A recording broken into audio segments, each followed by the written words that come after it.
Middle of discussing last week, the Ramchal says that every human being is comprised of two very opposite parts, a guf and a neshama. The guf he describes as artzi va'achur, earthy and low, and the neshama he describes as sichli v'zaka, intellectual or spiritual and pure or clear. We mentioned that there are two different Yetzer that a person has. Yetzer number one is the simple body, the human physical body. That itself is a Yetzer. It's not the type of Yetzer that purposely tries to make a person do Averis. It's not the type of Yetzer that has any sentience whatsoever. It's not an aware type of Yetzer, but rather it's simply the pull that a person feels because he's trapped inside this physical body made up of dirt, which pulls the human being towards physical, materialistic, earthy, dirt things. That itself comprises one Yetzer. There's another Yetzer that is a malach from Shamayim, an aware, sentient Yetzer that is designed to try to make people do Averis. The difference between the first Yetzer and the second, amongst others, is that tzaddikim, as they grow spiritually, they conquer, they sublimate the Yetzer that's comprised of their guf. The materialistic part of them gets weaker and weaker, and in order to maintain bechira, in order for God to be able to maintain within these people free will, Hashem strengthens the angel, the malach Yetzer, in order to keep the playing field even, so to speak, so that they will still have bechira and nisyonis, and be able to overcome nisyonis and reap reward. The guf, we said, even though the guf is made out of dirt and it's earthy and materialistic, nevertheless, it's still on a higher level than the guf of animals. Even the body of a human being is on a higher level than the body of other creatures. Now, there's a Zohar HaKadosh that states that parallel to the neshama that a person has from the side of good, a person also has a neshama that comes from the side of bad. The nefesh, ruach, and neshama that a person has that's spiritual, a person also has, we'll call it a physical or an evil neshama also, that is constantly battling the other neshama. This is what the pasuk means. Rei nosati lefanecha hayoim es hachayim v'es hatoiv es hamoves v'es hara. The chayim and the toiv that Hashem gives us is the part of the neshama, or that neshama that comes from a very high spiritual place, and the moves and the ra, the evil that a person is presented with in this world, that a person encounters in this world, that's the neshama that comes from the bad place, from the other side. Now the Shem Shmuel brings a very interesting discussion, he says, amongst the philosophers. He says there are three different opinions as to what the Yetzer is. There's one opinion that the Yetzer is the nature, the physical nature of a person, as we described. There's another that says the Yetzer is a power, some kind of energy from above that causes a person to do sin, similar to the angelic Yetzer that we mentioned. And the third is the koichos hachitzonim sheroidfim es ha'odam. And he gives an example of what he means. He says that if you have a cup of wine is emptied out, suddenly you see all the flies and the insects coming to attracted to the cup of wine. He says that the koichos hachitzonim, the anti-forces against good, they're attracted to the emptiness inside a person's neshama. If a person has a little emptiness, the koichos hachitzonim are automatically attracted to it. And he says that the higher level a person is, the more the koichos hachitzonim come and are attracted, because the sweeter the wine, the more the bugs are attracted. Water doesn't get any insects attracted to it. He says it's the nature of goodness that it attracts evil the evil tries to counterbalance it and counteract it. It's kind of a balance in nature. That the better a person is, the more the forces of evil that are on this world, the koichas hachitzonim, come to attack him. And the Shem Yishmuel concludes that all three Yetzer Haras are inside a person, on three different levels. On the lowest, most physical level, we said even on a spiritual level there's a low level, the Nefesh HaBahamis, the simple vital force, the life force, that's not really spiritual, it's a physical type of soul. That attracts, in that neshama, in that nefesh, there is the physical body of a person that pulls that nefesh to do the wrong thing. The highest level of a person, the neshama, the most spiritual level, has the koiches hachitzonim constantly attacking it. Those are those powers of evil, those forces of evil that are constantly trying to balance out the forces of good. There's a balance in nature. And the middle part of a person, the ruach of a person, has the malach min hashamayim that's sent specifically with the mission to be machshel a person. If this, according to this, we can understand pshat in the Chazal. We said one pshat last week. We have another pshat. Why it is that a Talmidei Chachamim in Klal Yisrael have greater Yetzer Haras than Amei Haaretz and Goyim. It says that the Yetzer Hara ignores the Goyim and it focuses its attention on Klal Yisrael. We know also Kol HaGadol Mechaveira Yitzroi Gadol Mimenu. Why this is so is understood, according to what the Shem Yishmuel is saying, that if we're talking about koiches hachitzonim, forces of evil in the world, that want to balance out nature and want to attack the good inside a person, then the better a person is, the more intense the forces of evil he's going to attract. And everybody does Averis. There's nobody that doesn't do Averis. There's nobody perfect. And an imperfection in a person means, the word chet, the Mefarshim say, literally means to miss something. You missed. Like the archers of the Shevet, from Shevet Binyamin, it says, they could take a slingshot and hit a hair's breadth, they wouldn't miss. When Yaakov Avinu told Lavan that none of your animals that I watched are missing, he used the Lashon, they're not missing, he used Lashon chet. Chet means something's missing. And the reason is because when a person does an Aveira, part of his neshama is dislocated. Part of his neshama runs away. We said last week that the fight between the guf and the neshama, the Yetzer Hara and the Yetzer Tov, is like a tug of war. And there's two ways to win a tug of war.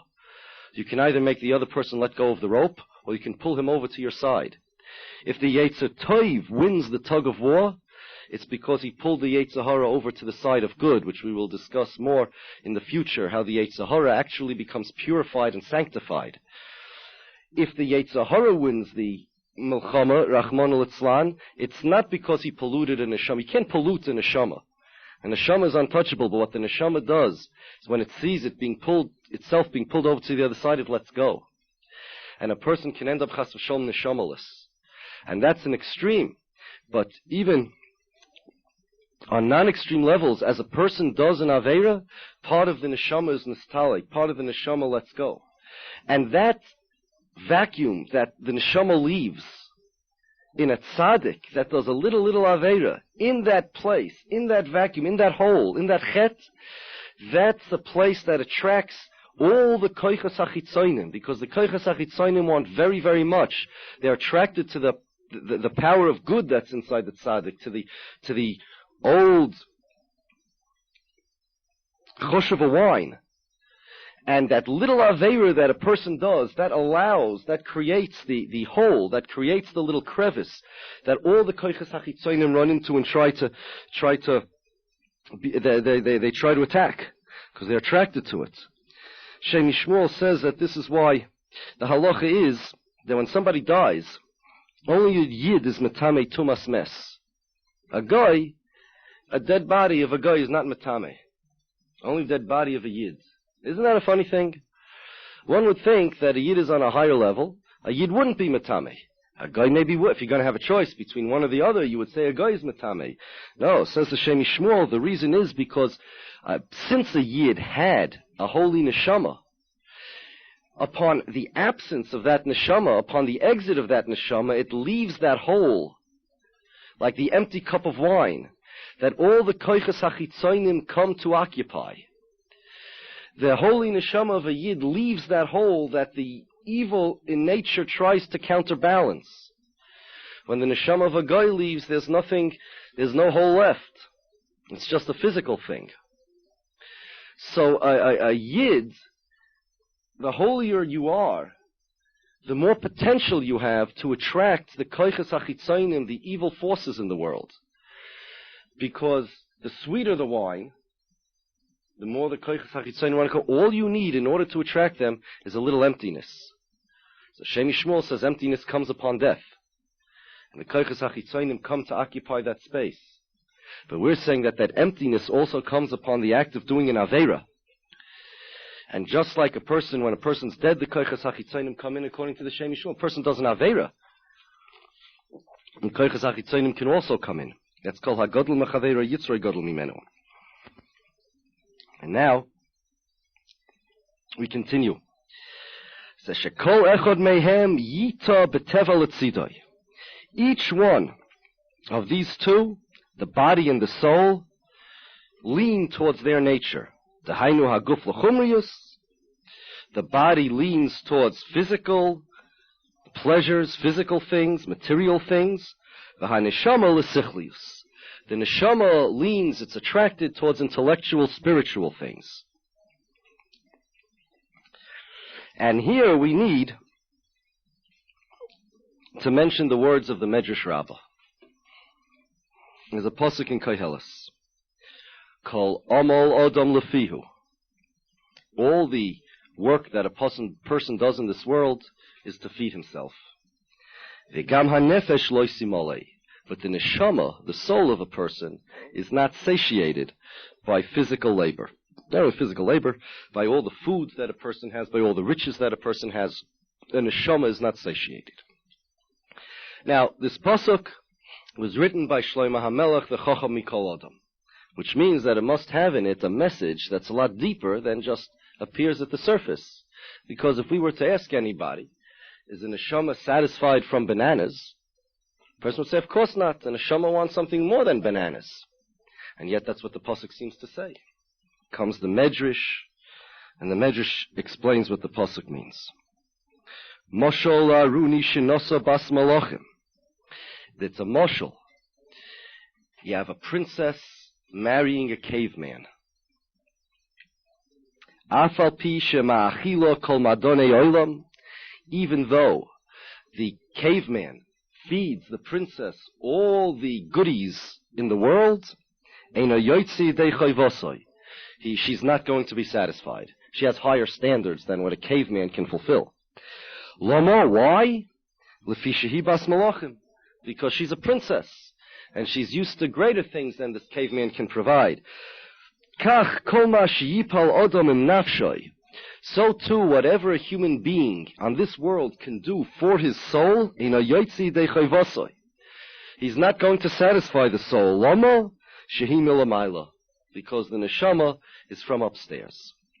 I'll explain to you what this means. Imagine a caveman marrying a princess. It's a very romantic thing. There's no question that the princess's father, he wasn't in favor of this shidduch. Princess's father, he wanted her to marry some prince from some other province, or some baron's son, or son of some lord. But no, she wants this guy. She wants this caveman.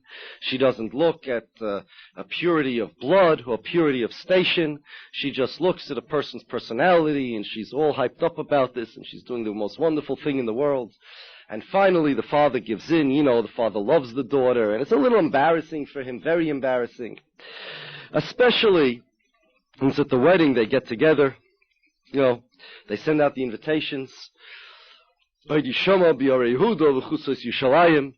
His Lord Majesty so-and-so invites you to the wedding of his daughter.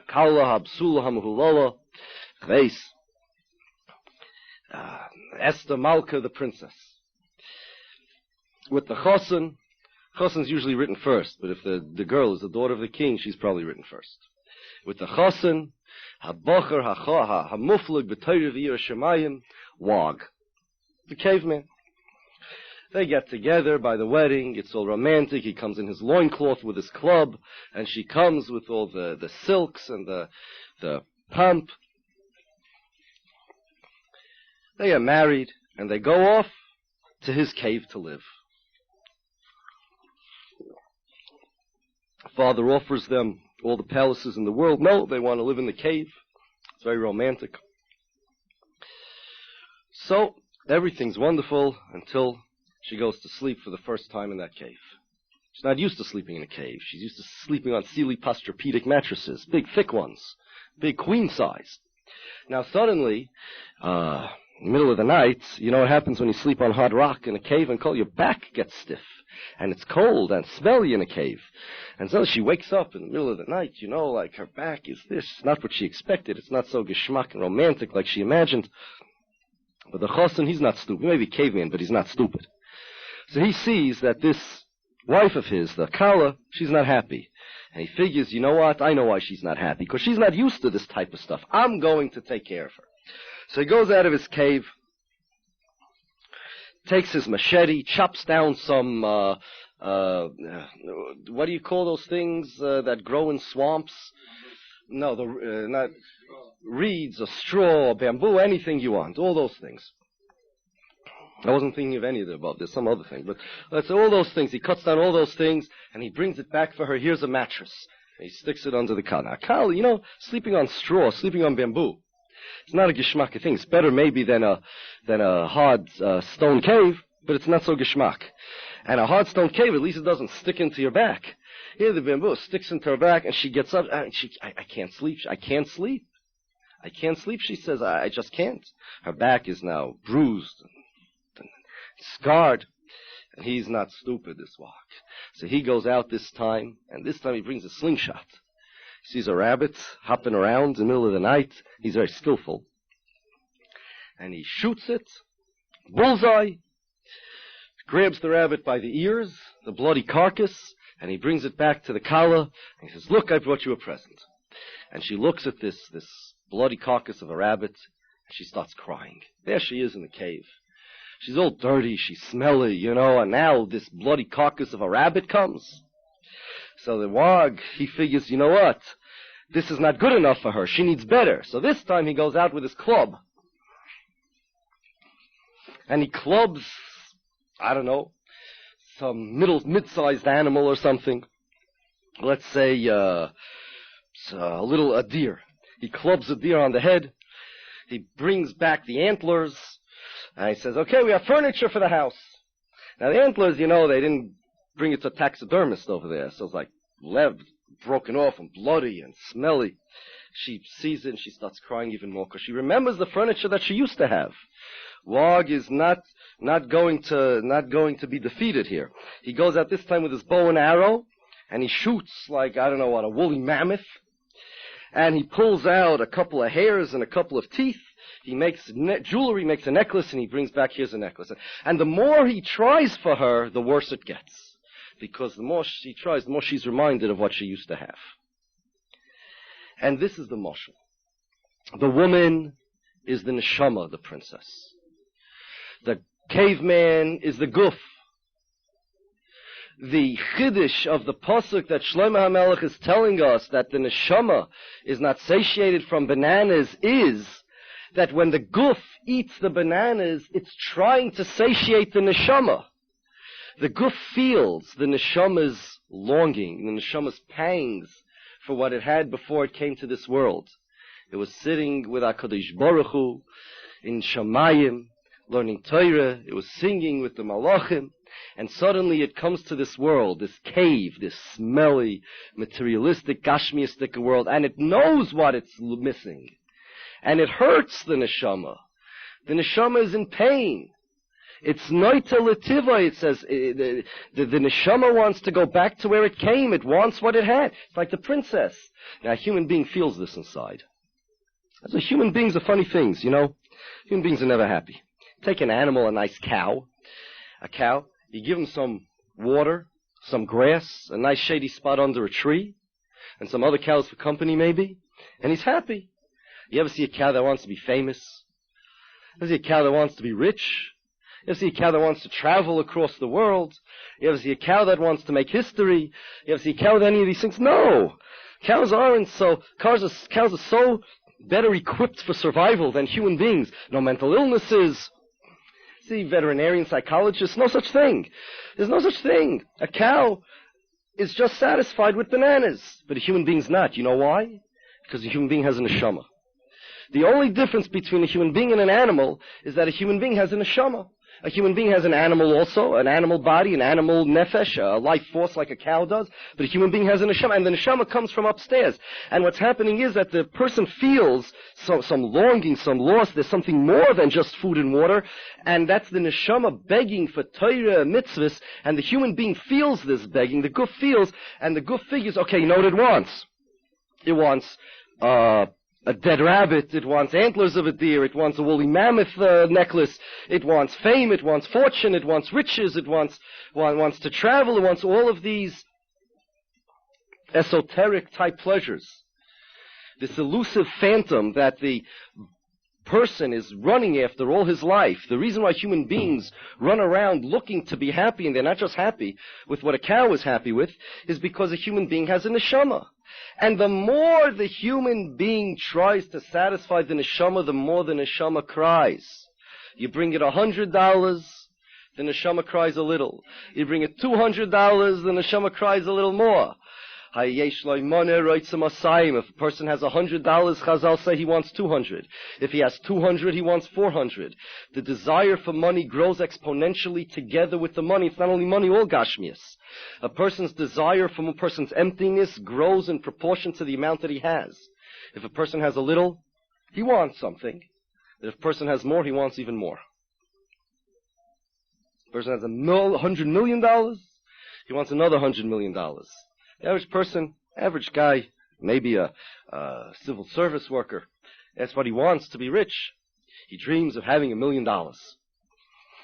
Ask a guy with $1 million what he dreams of. No, he has higher standards. He wants $10 million. Ask a guy with $10 million, he wants 20. Guy with 20, he wants 100 million.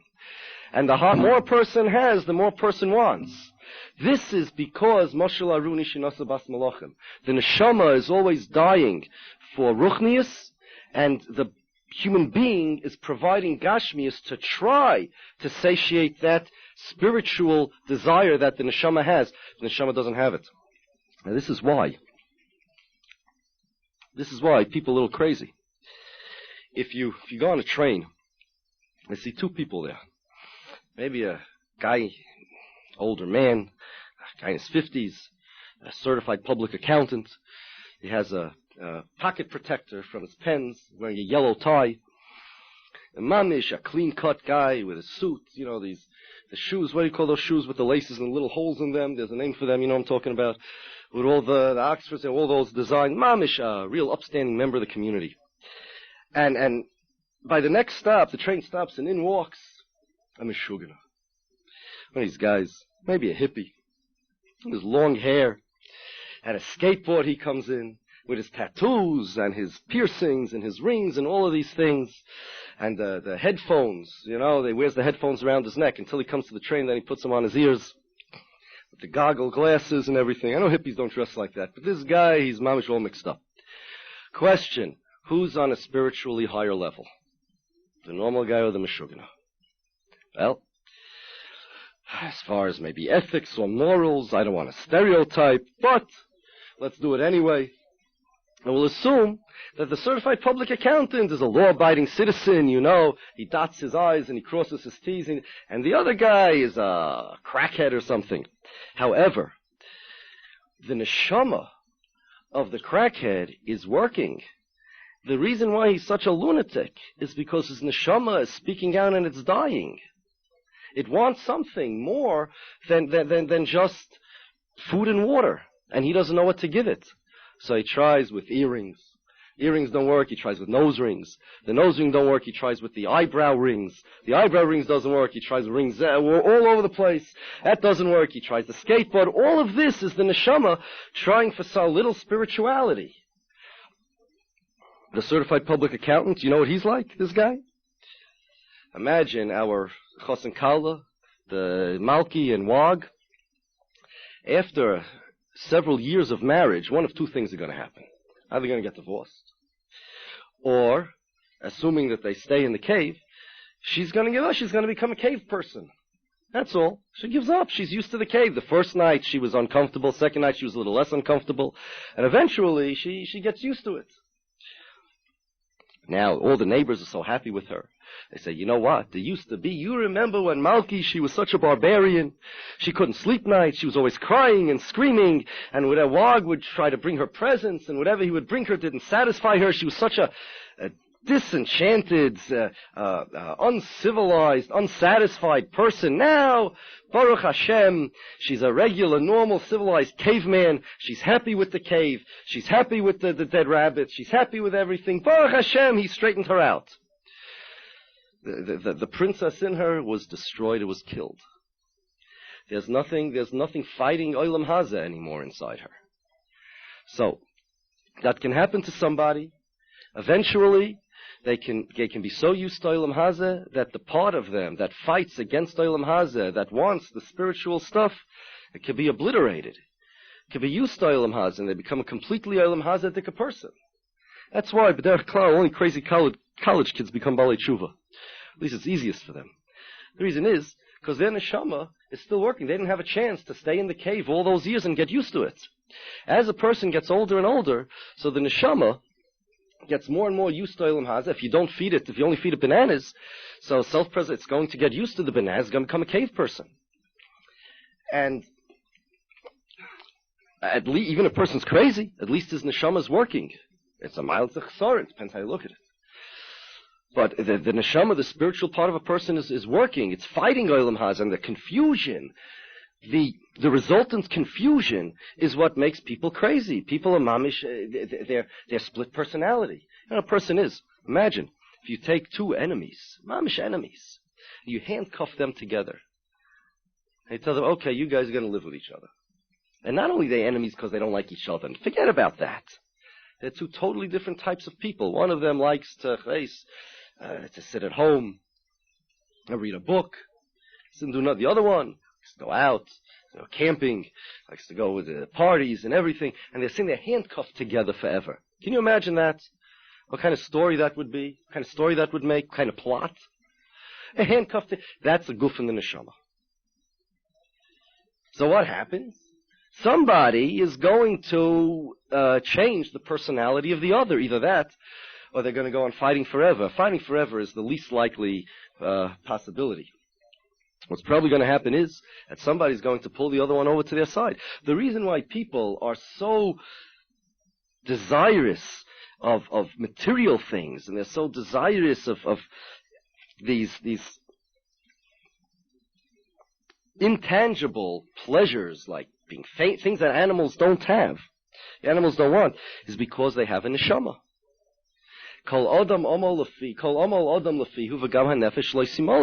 Everything a person does is physical. Every work a person does is physical in this world, talking about physical work. But the neshama is not going to be happy from all of this.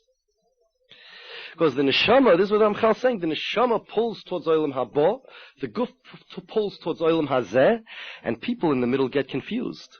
Now you should know that the Sfas Emes says, this medrash is brought down in a few different places with slightly different wording. The Sfas Emes points out that the way the medrash is quoted in a certain place, it says that what the neshama is looking for is not merely Torah and mitzvahs, but in particular, but specifically, learning Torah, even more than mitzvahs. Mitzvahs itself will not satisfy neshama, but Torah, the way Torah learning will. Because Torah learning, even among spiritual things, such as Torah and mitzvahs, there are levels. And limud ha-Torah, The learning of Torah is on a much, much, much higher spiritual level. It comes from a much, much, much higher spiritual place than all the other mitzvahs. And when a person learns Torah, it has a much higher spiritual effect than any of the other mitzvahs. The other mitzvahs are considered physical in that sense. They affect a person, they take his body, it affects his body, it's of course a spiritual act, but I can't compare to the spiritual value of learning Torah. Learning Torah is the highest spiritual value. And he says that's what it means when it says that Talmud Torah is meshivas nefesh, shivas nofesh, because the Torah is what calms the soul. Because the Torah is that royal standard that the princess is used to. And even if a person does all the mitzvahs, if he doesn't learn Torah, his soul is not going to be satisfied. It's still going to be in turmoil. Learning Torah comes from the highest place. It's the most spiritual of all mitzvahs. And a person needs the Torah, which is meshivas nofesh, in order to be able to satiate his neshama. Now, that's true regarding spiritual things. Even Torah and mitzvahs, there are different levels amongst them.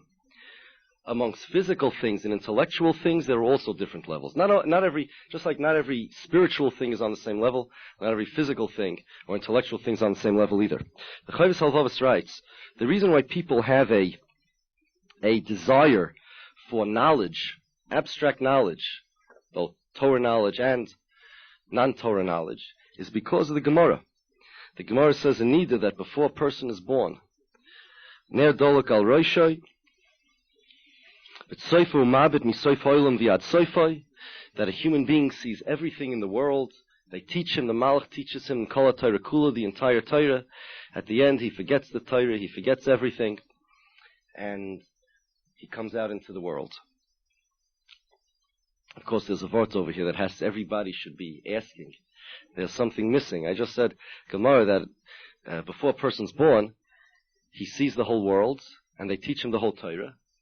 The Malach touches him, he forgets the Torah, and he comes out to the world. There's something missing to this picture.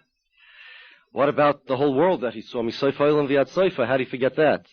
Satmar Rebbe Zatzal has a vart on this. He says, without Torah, you see nothing. Once you forget the Torah, you're blind. You can look at something, you don't understand anything about it. But that's what the Gemara says. And the Chovos HaLevavos says that this knowledge that a person had prior to his being born leaves an impact, leaves an impression on his neshama, on his personality, that he still desires what he used to have. That's why people go out and they have this thirst for knowledge, because they once knew everything that there is to know, and they want to recapture that. But even amongst knowledge, there's a big, big difference between Torah knowledge and non-Torah knowledge, secular knowledge. The Shemi Shmuel writes that it's two completely different types of stuff, the essence, the material that they're made out of, two completely different types of things. It says, there are animals in the world that also have a lot of knowledge. There are insects that have knowledge. A spider knows how to spin a web. That's a tremendous amount of chokhmah. To spin a web was an amazing thing. But we wouldn't call that knowledge. We wouldn't call that wisdom. We'd call that more instinct. We'd call it some ingrained program or something to that effect. We wouldn't call that wisdom. We wouldn't say that the spider is wise because he can spin a web. Says the Shemi Shmuel that all knowledge outside of Torah knowledge is like the spider spinning the web. It's physical knowledge. It's instinctive knowledge. It's of course very valuable. Listen, what would a spider do without the web? It's very valuable. But the essence of the knowledge itself is physical. It's not spiritual. It's an instinctive type thing that comes from the low part of a person's intellect, which means the low part of a person's neshama. Torah knowledge is not just merely a different information. It's not just merely different information. It's a different type of information. It's a spiritual type information. Information that makes an impact on and comes from a person's neshama, the highest place. If a person knows the whole Encyclopedia Britannica, it's a wonderful thing, very useful thing. but he still doesn't know how to spin a web like a spider does. A spider doesn't know the Encyclopedia Britannica like the man does, but it's the same type of knowledge. It doesn't impact upon a person's soul. It doesn't come from his soul. A brain is also a physical thing. And even amongst neshamas, amongst the spiritual part of a person, there's a physical part of his spirituality. Nefesh habahamis. So therefore, it's not really even, technically, legally, it's not even really called wisdom, this type of wisdom. No more than a spider's ability to spin a web is called wisdom. It's called knowledge, call it information, call whatever you want. But it's only a homonym when we say that this is chokhmah and Torah knowledge is chokhmah. It's two completely different words, a homophone, two completely different words that mean two completely different things. They just happen to sound the same. One is literal, one is colloquial, one is a borrowed term, but it's mamish not the same thing. It's one is physical and one is spiritual, two completely different types of knowledge.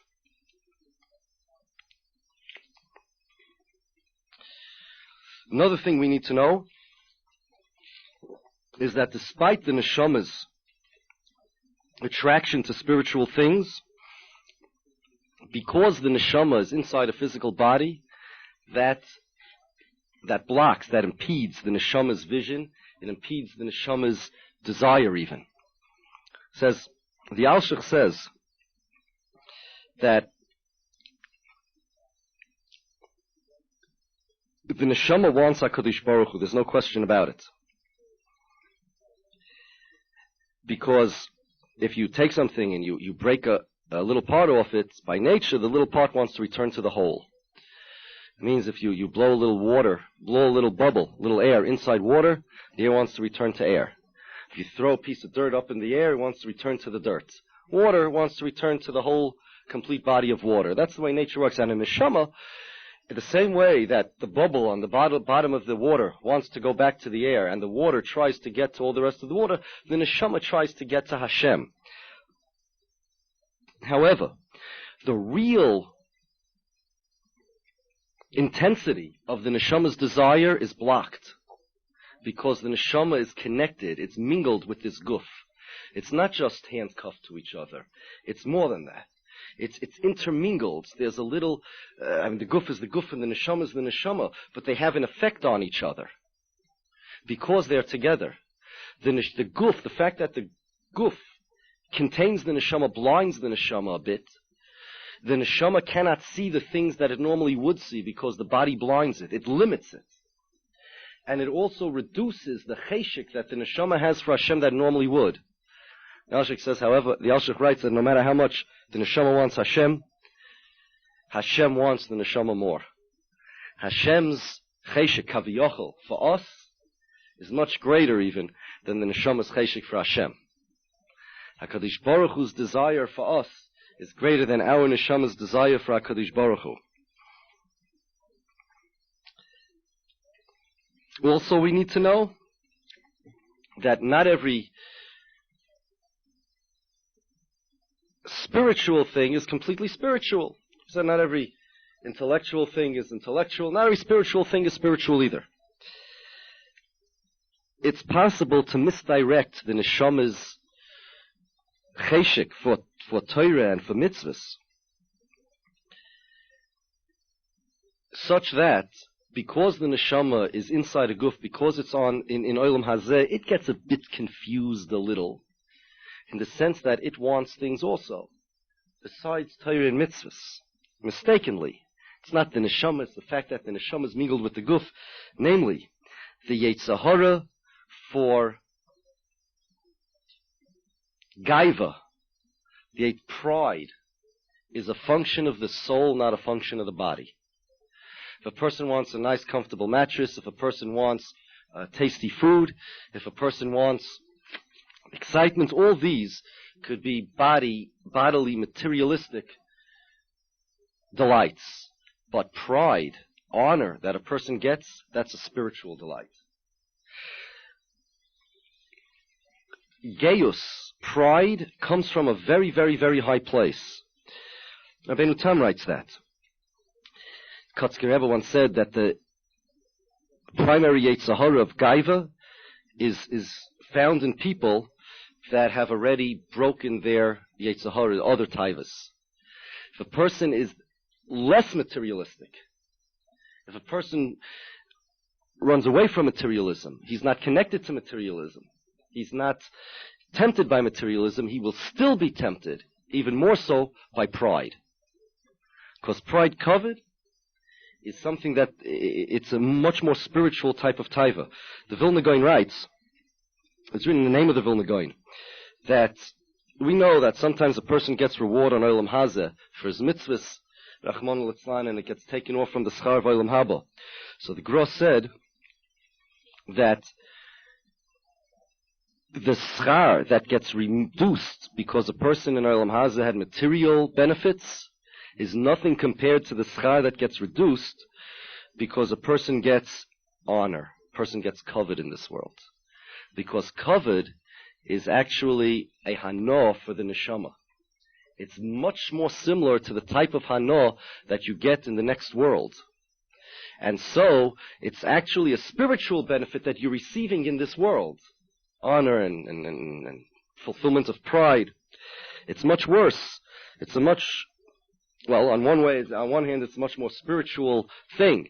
But on the other hand, if you receive it, so then it's very possible that you're losing much more schar in Olam Haba than if you would have received material things. The Yetzer Hara for geus, for pride, for kavod, comes from a different place inside a person than the other Yetzer Haras. This could be pshat with the Maram Shif, writes that as a person gets older and older, the taiva for food and for money gets reduced, gets less and less, but the taiva for kavod and honor gets more and more. I saw in Savot in a sefer Mishlei Chassidim that when a person is little, so what does a little kid want? What's his taiva? He wants lollipops. The person gets a little bigger, wants, I don't know, bicycles, big wheels. The person gets bigger, so a teenager, young teenager, they want, I don't know, clothing. When you get a little older, they want the keys to the car. They get a little older, so they want a lot of money. And an adult, when they get even older, they want to be, I don't know, president of the United States. They want honor. They get older and more mature, they'll see all they want is Torah. But the highest, the last level of taiva that a person has is taiva for kavod. As a person gets older, doesn't care so much about money, but honor is still, it becomes even stronger taiva than it was when the person was a kid. Can you see that? That younger people are more interested in money and luxuries, and older people, the same level of Yetzer Hara the Yetzer Hara pulls them in the direction of kavod and honor much more. You don't find a 16-year-old kid that wants to be president of his shul. It's just not there. But a 60-year-old man that could be like his meat and potato, that could be his life. You'll find that. 60-year-old man that wants his luxury, his sports cars, his fancy home, maybe. But the younger people are much more into running after material fancy things. And it could be this is the reason. We said already previously in the name of the Kuzari and the name of Rabbi Chizdoi, a proof that there's such a thing as Hasharas HaNefesh, that the soul is eternal. Because as a person's body gets older and older, as time progresses, the body gets weaker and weaker. But the mind, which is the soul, which is the neshama, doesn't get weaker and weaker. On the contrary, the person gets wiser and wiser, supposedly, hopefully. So if the body gets weaker and weaker and the mind gets stronger and stronger, clearly the mind is not from the same place as the body.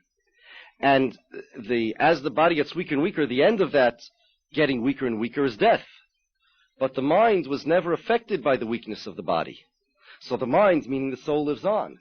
And if that's true, and if we're also going to throw into the mix the fact that it's the neshama that desires honor and pride, what comes out is that as a person gets older and older, when the body gets weaker and weaker, and the neshama is able to assert itself more and more relative to the body, it takes up more and more of the person's healthy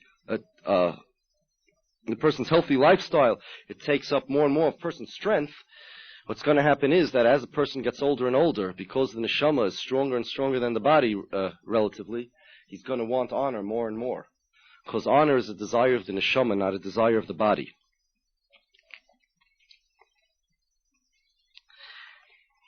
And Ramchal continues. V'timtza beineihem milchama. There is a great war between the guf and the neshama. Timtza beineihem milchama. There's a war between the guf and the neshama. Va'oifen, such that, shim tigbar ha-neshama, if the neshama wins, tis'ala hi, it will be elevated, v'tis'ala ha-guf imo, and the physical body will be elevated with the neshama. This is the first way of winning that tug of war, where you pull your enemy over the line with you. The neshama can actually pull the guf over to the side of holiness. V'yihiyeh oisei ha'adam, and that person will be hamishtalem b'shleimus ha'ma'usad. He will have perfection and be worthy of the perfection of the future. Meaning when Mashiach comes, this is a sheet of the Ramchal. It's Machlokes Rishonim. The Ramchal follows this shita, that our final reward is going to be when Mashiach comes, not in the world of neshamas up in Shemayim. The body itself is going to join in the reward with the neshama. And the way this works is, the neshama sanctifies the body. Every mitzvah that the neshama does affects the body. It elevates it, little by little, to the point where the body actually becomes spiritual and holy itself.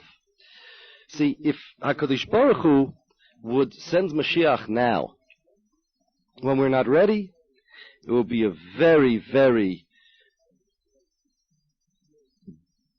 terrible thing.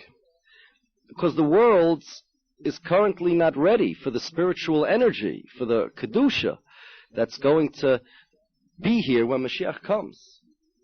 If it would be, Mashiach would be here. But before the time, HaKadosh Baruch Hu cannot kaviyochel send Mashiach before we prepare ourselves, our bodies, and the world itself for the spiritual energy that's going to happen when Mashiach comes.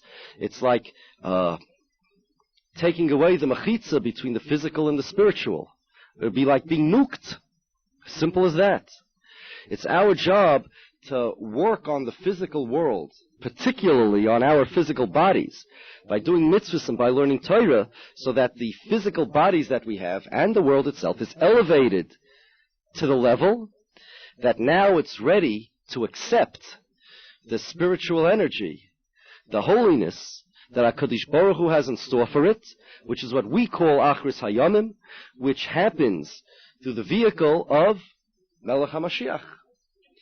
And that's what the Ramchal means, that a person who elevates his body, whose soul conquered the body, elevated it and sanctified it, and now the body is ready to be there when Mashiach comes and to receive Olam Haba, that great pleasure that we learned is the whole purpose of this world, is going to happen when Mashiach comes. That's going to be real Olam Haba. Olam Haba, according to Ramchal, is not the neshamas up in Shemayim. Olam Haba, the real Olam Haba, where we get a reward, is going to be when Mashiach comes, when we're still in our bodies.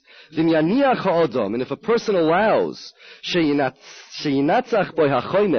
that the materialistic part of him, the physical part of him, the dirt part of him, is the victor, hine, behold, yishpal haguf, the body will have a downfall, the body will be brought down, v'sishpal nishmoso yimoy, and it will bring down the neshama with him.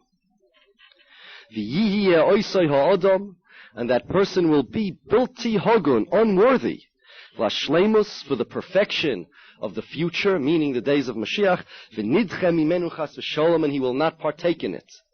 Worst case scenario is ein lo chelik li olam haba. It'll be like an animal. Animal has no chelik in olam haba, and a human being, if his animal part conquers his spiritual parts, that's how he ends up also. Ula odom hazeh, for such a person, yecholes lahashpil chomroi, lifnei sichloi v'nishmosoi. This human being, this Adam that we're discussing here, has the ability to defeat the materialistic part of him with the sichloi, the intelligence, and the spiritual part of him, and the neshama, and to acquire perfection, as we stated above. Now, if you notice, remember, whenever you're reading the Derech Hashem, we have to be medayik in all the words. The Ramchal described the two possible victories, the victory of the guf and the victory in the neshama, two different ways. When he describes the victory of the neshama, he says, Im tigbar ha-neshama, if the neshama will overcome, if the neshama will overpower the guf. However, when he describes the victory of the body over the neshama, he says, Im yaniach ha'adam, she'inatzach boi ha'chomer. If a person allows the physical part of him to overcome the spiritual. Im yaniach ha'adam means if a person just sits there and lets it happen, if a person lets the physical overcome the spiritual. So again, it's either A, the spiritual will overcome the physical, or B, he will allow the physical to overcome the spiritual. What does that mean? That means that the default value of a person in this world is that the physical will overcome the spiritual. That unless a person takes a proactive role in his life, the physical will overcome the spiritual. The physical can overcome the spiritual simply by menucha. Im yaniach ha'adam. If a person just sits and lets it happen, that's what's going to happen to him. Because the guf is on home territory, and the neshama is out of its territory. A human being has the ability to overcome the odds. I say the odds because the human being has many tools at his disposal that evens out the playing field. A person has Hashem giving him siyata d'shmaya. The Gemara says if Hashem would not assist a human being, the Yetzer Hara would just overcome him. Human being has Hashem giving him siyata d'shmaya. Without Hashem's siyata d'shmaya, a human being alone, left to his own machinations, would never be able to defeat the Yetzer Hara. Secondly, he has the Torah. The Torah was given to us as a special tool. Barasi Yetzer Hara, Barasi Torah Tavlin. I created the Yetzer Hara and I created Torah as its cure. The Torah is a special tool that was designed for us to use to defeat the Yetzer Hara. Special power. Now, before the Torah was given, it says in the Sfarim that before the Torah was given, the holy people, the tzaddikim, were manish moiser nefesh in an unimaginable way, because they defeated the Yetzer Hara without the benefit of Torah. That's our only hope. You know, in Yitzias Mitzrayim, it says the Jews, the Yidden, were in the Memtes Sharei Tumah. If they would have stayed in Mitzrayim for one more second, they would have been in the 50th and they couldn't get out. We, however, it says, Sfarim write, that before Mashiach comes, by Ikvis the Mashiach, we're going to be in the 50th. So the question is, if they wouldn't have gotten it, they had 600,000 prophets, 600,000 Nevi'im, they had a Moshe Rabbeinu, they had an Aaron HaKoyen. If they couldn't get out, how could we? The answer is we have the Torah. They did this before Matan Torah. After Matan Torah, we have a tool that they didn't even have. They learned Torah, but it was before the giving of the Torah. It was a totally different concept. After Matan Torah, the Torah was given in this world as a tool for us to use to overcome the powers of materialism, the powers of evil in the world. And through that tool, we can be victorious. Now, why is it that HaKadosh Baruch Hu created the world in such a strange way, in such a way that we need His siyata d'shmaya in order to be able to survive? Why couldn't Hashem make the world in such a way that it's 50-50? If a person fights, he'll win. If not, not. So why does it have to be that HaKadosh Baruch Hu has to come in and rescue a person? There's a lot of terutzim. In this week's parsha, in the Divrei Yoel, there's a teretz. He says that it's in order to give people more schar. Based on Yismach Moshe, that even though HaKadosh Baruch Hu gives people siyata d'shmaya, it's still considered as if the person himself was a victor. Sometimes, halacha is, let's say, if you're somebody that works on commission, or maybe you're shadchan, that sometimes you do part, you make part of the shidduch, somebody else does part of the shidduch, and certain times you're considered the shadchan and you're entitled to the money, certain times you're not. The way the siyata d'shmaya works is that even though HaKadosh Baruch Hu helps us out, and without him we never would have done it, but we're considered the shadchanim. We got help, but we're considered the shadchanim. So we get reward for a much more difficult shidduch to make, because HaKadosh Baruch Hu made the Yetzer Hara so strong that we need siyata d'shmaya, but nevertheless Hashem gives us full credit for overcoming the Yetzer Hara. If Hashem would just make the world in a way that we'd be able to overcome it, that would be fine. But what we would be overcoming would be a lot less than what we're doing now with siyata d'shmaya. And therefore, we have a much greater schar now. But unless a person takes mamish a proactive role, there's no way he's going to be able to win this war. And now, at this point, we'll take questions. Anyone have any questions on this topic or on other topics? Yes? How do you reconcile and communicate that whole concept? You're juxtaposing it with somebody whose neshama is always struggling. What's that tailor to his? Right, question. If it's intrinsic in the nature of a person that his neshama is always struggling and always wants more things, how is it possible for a person to be a sameach b'chelkai? How is he going to overcome his body? But in order to do that, the chayra, you'd have to overcome your neshama. How does that work? The answer is that the caveman has to realize that the princess is not interested in dead rabbits. And when he does that, he says, look, you know what? I can't completely satisfy you here, but I'm not going to try to do counterproductive things. We're going to try to get you back home to the king. We're going to try to keep you in the best shape possible. We're going to try that you should remain a princess now and forever. So too, a person has to understand that all his attempts at acquiring stuff, physical stuff, is all a misdirected venture. It's not going to satisfy him. It's useless, so you may as well stop. You may as well open the Sfarim. You may as well start learning Torah. You may as well start doing mitzvahs, because that's going to give you pleasure in Olam Haba and in Olam Hazeh. You know what the Mishnah says in Pirkei Avos? Kachi darko shel Torah. The following is the way of the Torah. Pas b'melach toichal, you will eat bread and water. Mayim b'mishurim tishteh, you will drink putrid waters. Al haaretz tishan, you will sleep on the ground. Then it says, if you do this, imata oisekein, ashrecho v'toivloch. Fortunate are you, and how good is your lot. Ashrecho ba'olam hazeh, v'toivloch la'olam haba. Not only you think you're sacrificing olam hazeh for olam haba, it's not so. You're fortunate even in olam hazeh, because you have a calm soul, a satisfied soul, a fulfilled soul. If you're going to try to just fulfill your soul by getting money and riches, you speak to guys, teenagers, 20-year-old guys, I speak to them all the time. What's your goal? I want to drive a car like that. They point to a Mercedes. When they get the Mercedes, they'll want a car like something else.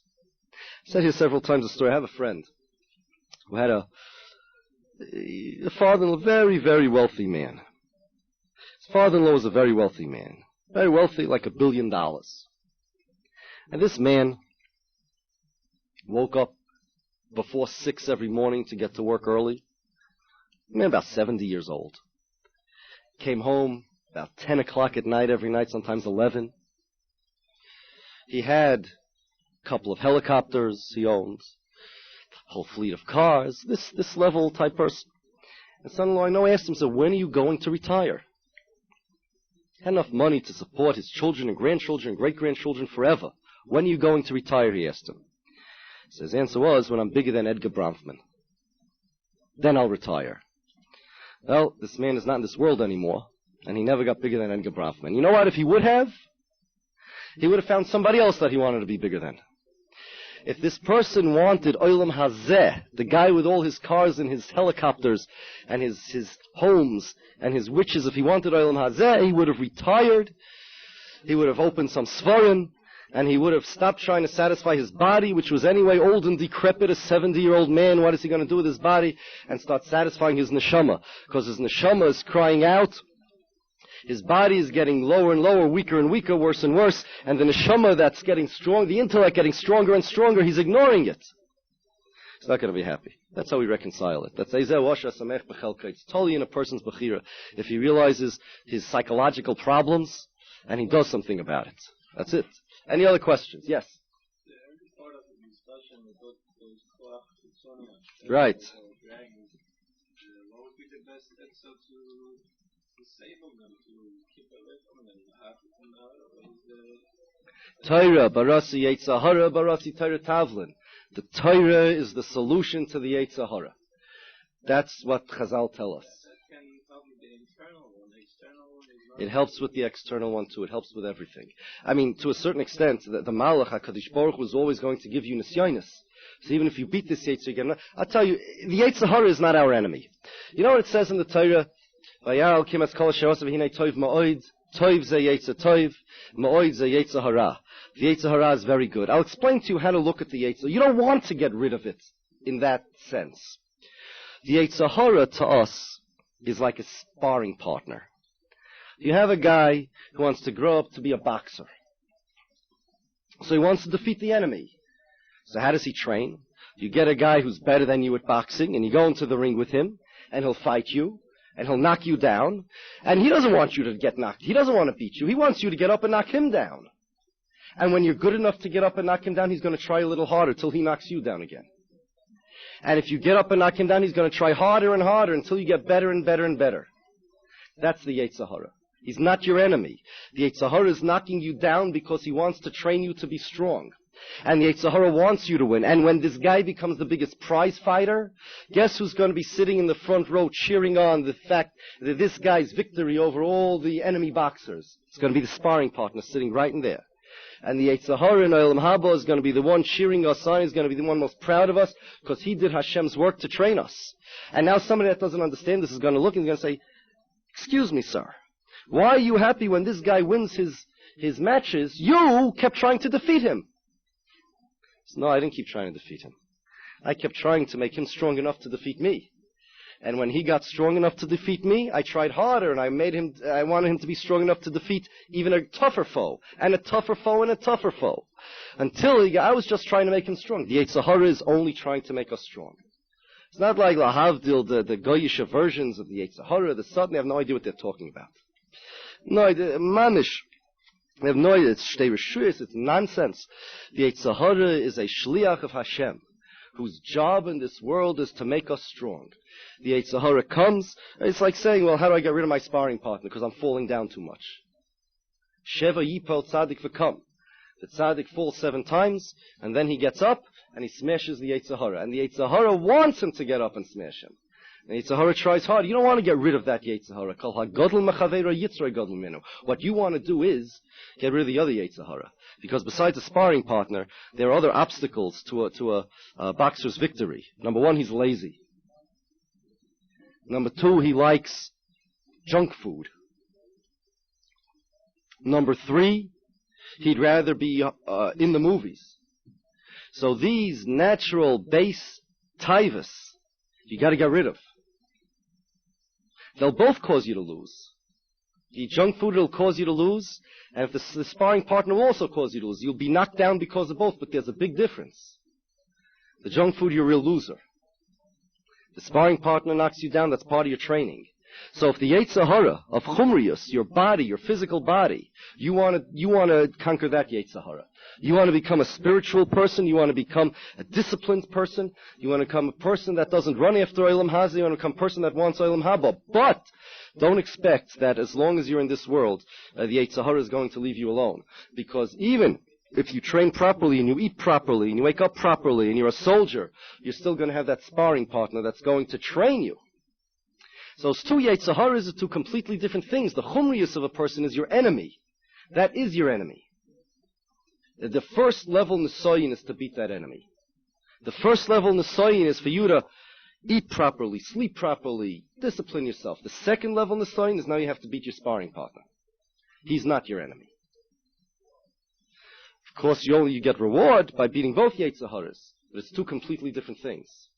Anything else? Yeah.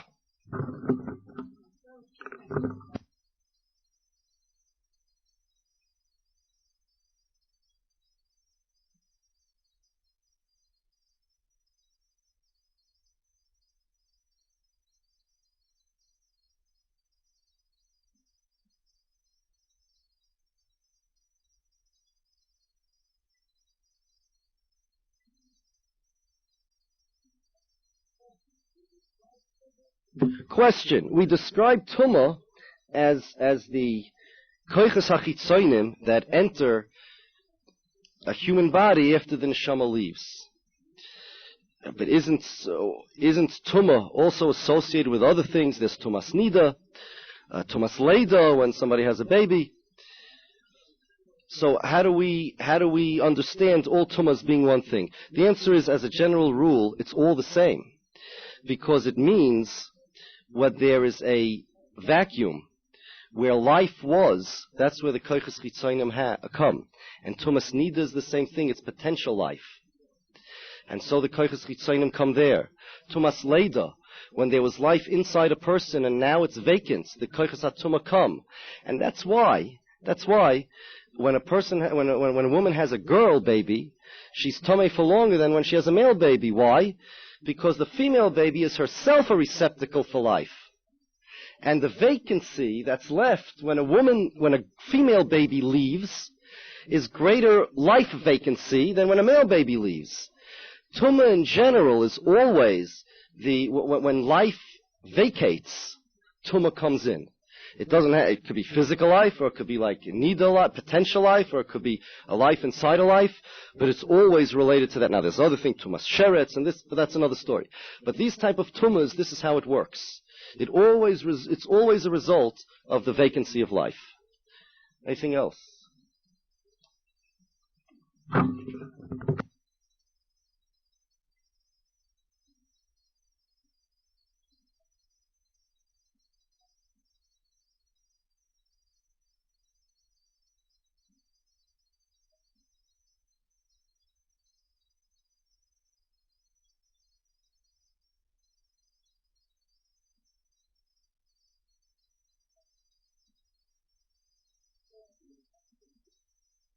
Question, if the guf, the neshama leaves the body, what is there in the guf that's attracting the tumah? The answer is, since the neshama was in the body, it still has an effect on the body. And a guf that had a neshama in it is still kind of, has some residue, not residue neshama, but it's affected by the body. It becomes a bit higher. And once the neshama is left, it's like the mashal he gives, the Shemi Shmuel, is like a cup of wine. Once you empty it, there's some residue, little wine, and that's what attracts the bugs. If it was 100% purely clean glass, nothing would be attracted. So too, a body that had a neshama is not the same as a body that never had a neshama. A body that had a neshama is forever affected by the fact that it had a neshama in it. And that, therefore, the neshama leaves some kind of residue on the body that attracts the koiches hachitzonim. Or, in another way, these are just misholim. It's the same thing. That the fact that a neshama was there leaves an empty space, and it's the empty space itself that the koiches hachitzonim are, a place that housed life. Koiches hachitzonim always attack life, and they're always attracted to those places that house life. The body over here was a housed life. And then the koiches hachitzonim are always just the neshama keeps it away.